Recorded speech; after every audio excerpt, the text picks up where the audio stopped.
Stop scrolling. మీరు కూడా ఇండోర్లో లో మెయింటెనెన్స్ ఐ క్యాచింగ్ ప్లాంట్ని సెర్చ్ చేస్తున్నారా?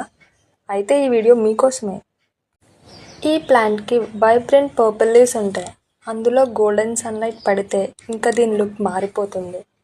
ఇది టేబుల్ టాప్స్, బాల్కనీ, హ్యాంగింగ్ బాస్కెట్స్లో కూడా సూపర్ ఉంటుంది. ఈ ప్లాంట్ని నేను రీపాటింగ్ చేద్దామని చూస్తున్నా.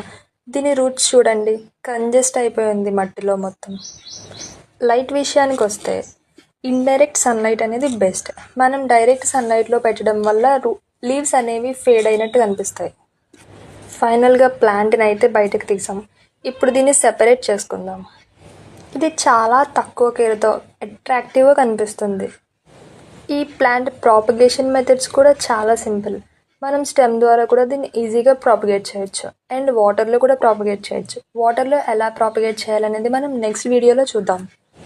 ఇంకా వాటరింగ్ విషయంలో మెయిన్ టిప్ ఏంటంటే సాయిల్ బాగా డ్రై అయ్యాక మనం వాటర్ ఇవ్వాలి, లేదంటే రూట్ రాట్ వస్తుంది రూట్కి. ఇప్పుడు మనం ఓల్డ్ రూట్స్ని కట్ చేసుకుందాం. బిఫోర్ ప్రాపగేటింగ్ మనం ఓల్డ్ లీవ్స్ని, రూట్స్ని రిమూవ్ చేయడం వల్ల ఫాస్ట్ గ్రోత్కి దారి చూస్తుంది.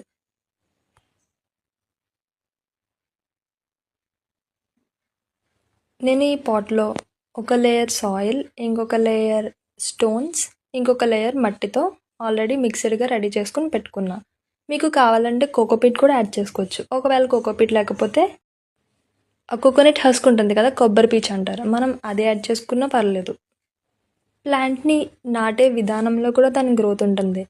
చాలామంది ఏం చేస్తారంటే వాళ్ళు చేసే మిస్టేక్ ఏంటంటే ప్లాంట్ మొదలుగా మట్టి గట్టిగా నొక్కేస్తారు వేసిన తర్వాత. మనం అంత గట్టిగా నొక్కకూడదు, జస్ట్ సాఫ్ట్ ప్రెస్ ఇవ్వాలి.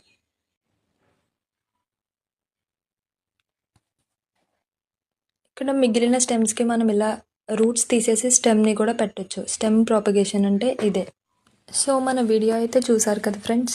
ఇలాంటి యూస్ఫుల్ ప్లాంట్ కేర్ టిప్స్ మీకు రెగ్యులర్గా కావాలి అంటే మన ఛానల్ని లైక్ చేయండి, షేర్ చేయండి అండ్ సబ్స్క్రైబ్ చేయండి.